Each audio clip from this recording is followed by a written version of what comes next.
Hello my dear friends, this is Anamika Sharma. Welcome back to my channel.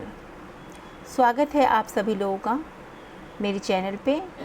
जैसा कि latest notification आया है समूह ग का, इसके अंतर्गत जो है वन आरक्षी के 890 रिक्त पदों पर चयन हेतु विज्ञापन का प्रकाशन हुआ है और प्रकाशन की तिथि है 19 अगस्त 2021 और ऑनलाइन आवेदन करने की जो प्रारंभिक तिथि है वो है 24 अगस्त 2021, अर्थात 24 अगस्त 2021 से जो है आप इस फॉर्म को फिल कर पाएंगे।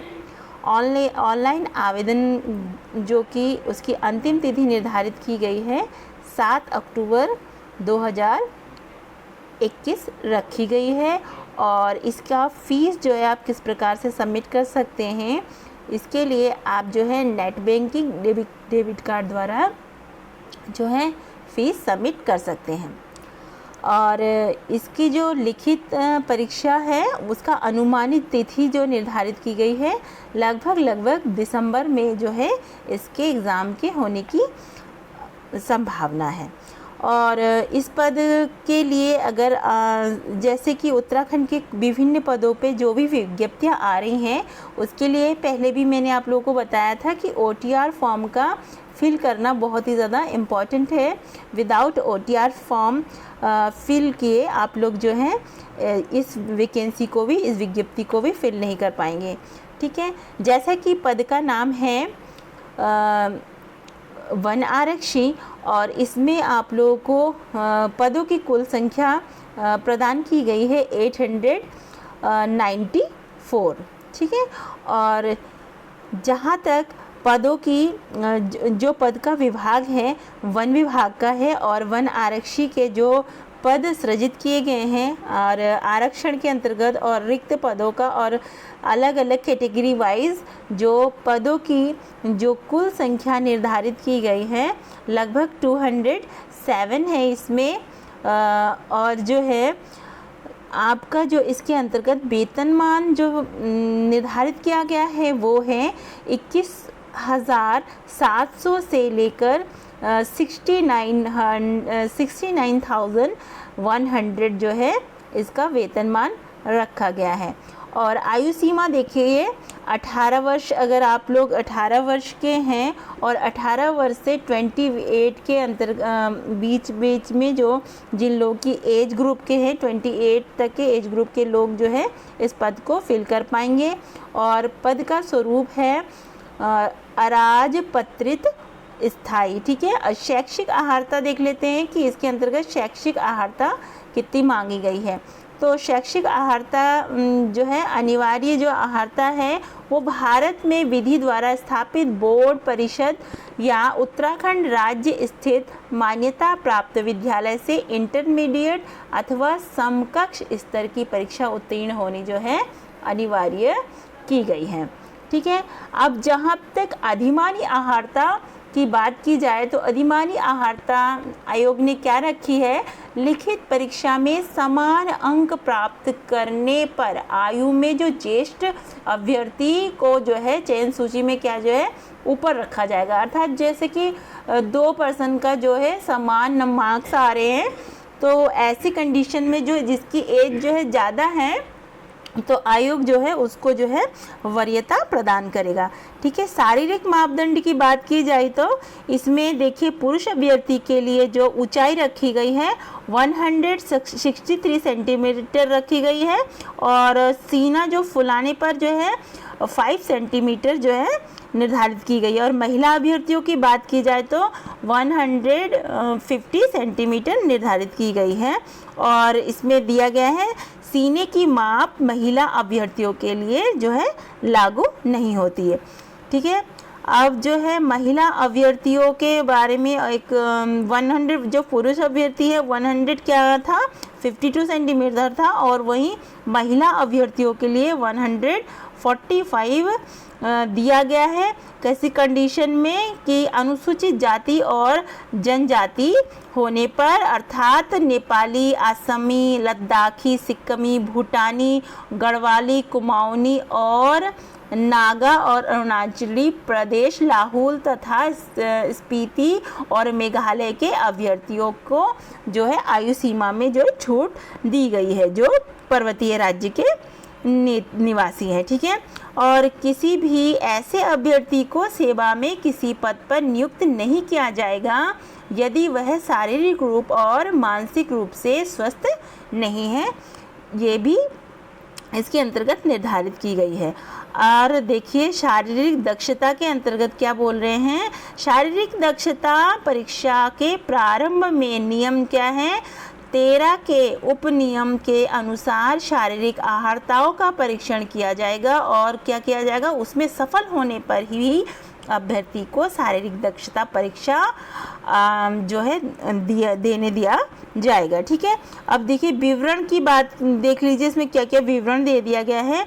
पुरुष के मामले में 25 किलोमीटर की जो है दौड़ रखी गई है और अधिकतम जो इनको समयावधि दी गई है वो है 4 घंटे जो है दी गई है।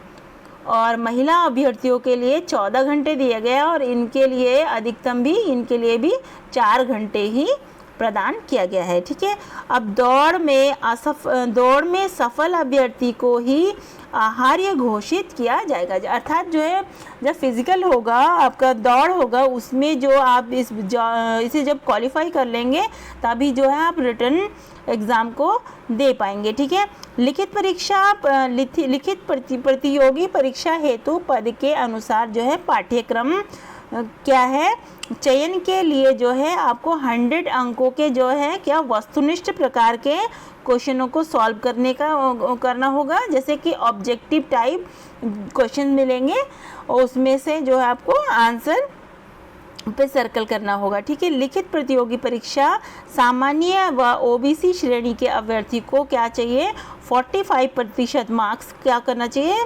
45% जो है इनको मार्क्स आने चाहिए।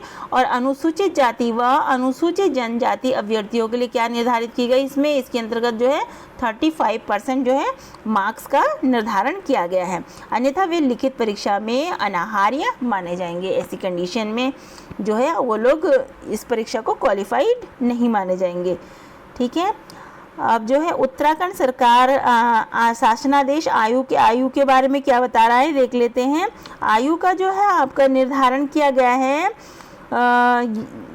26 जुलाई 2021 के द्वारा लोक सेवा आयोग परिधि के बाहर समूह ग के पदों पर चयन वर्ष 2021-22 में अधिकतम आयु सीमा 1 वर्ष की छूट जो की प्रदान की गई है। अर्थात 28, जैसे कि इसमें आप लोगों को अगर एज लिमिट दी गई है तो आपको 1 ईयर का और छूट दी गई है, तो आपका कुल मिला के लगभग मान लीजिए 29 ईयर का आपको मिल सकता है। और इस प्रकार आयु गणना की निश्चयक तिथि 1 जुलाई 2001 को अभ्यर्थी की न्यूनतम जो आयु है 18 वर्ष तथा अधिकतम कितनी होनी चाहिए, 29, अधिकतम जो है 29 वर्ष से जो है अधिक नहीं होनी चाहिए। और अभ्यर्थी का जो जन्म है वो 1 जुलाई 2003 के पश्चात तथा 1 जुलाई 1992 के पूर्व नहीं होना चाहिए। ठीक है, अभी आप लोग इस परीक्षा में जुट जाइए। और इसमें एक चीज़ और देखिए, वैवाहिक जो कंडीशंस पहले ही रखी गई थी आयोग के द्वारा कि सेवा में किसी पद पर नियुक्त के लिए जो ऐसा पुरुष अभ्यर्थी पात्र ना होगा जिसकी एक से अधिक जो है पत्नी हो, या ऐसी महिला अभ्यर्थी पात्र ना होगी जिसने ऐसे पुरुष से विवाह किया हो जिसकी पहले एक पत्नी जीवित हो। परंतु यह कि राज्यपाल किसी व्यक्ति को इस नियम के परिवर्तन में छूट दे सकते हैं यदि उसका समाधान हो जाए, ऐसा करने के विशेष कारण विद्यमान है। ठीक है, आई होप आप लोग इसका भरपूर फ़ायदा लेंगे। इस विज्ञप्ति को फिल कीजिए। मेरी शुभ इच्छा आप सभी लोगों के साथ है। आप लोगों से यही कहूँगी कि आप लोग बहुत अच्छे से तैयारी में जुट जाएं। और हम अब परीक्षा शुल्क के बारे में भी जान लेते हैं। जो परीक्षा शुल्क दी गई है आरक्षित अनारक्षित के लिए, जो अनारक्षित अर्थात सामान्य कैटेगरी के और अन्य पिछड़ा वर्ग है, इनके लिए जो शुल्क निर्धारित की है वो जो है आप लोगों के लिए है 300 रुपये जो है निर्धारित की गई है, 300 रुपीज़। और जो है उत्तराखंड अनुसूचित जाति SC और जो उत्तराखंड अनुसूचित जाति जो है ST और आर्थिक रूप से जो पिछड़े वर्ग के लोग हैं उनके लिए जो फीस निर्धारित की गई है आयोग के द्वारा 150 रुपीज़। ठीक है, फॉर्म को फिल कीजिए और इसी प्रकार चैनल से जुड़े रहिए न्यू अपडेट्स को पाते रहने के लिए, और पढ़ते रहिए, आगे बढ़ते रहिए। इसी शुभेच्छा के साथ मिलते हैं नेक्स्ट वीडियो में। Thanks for listening.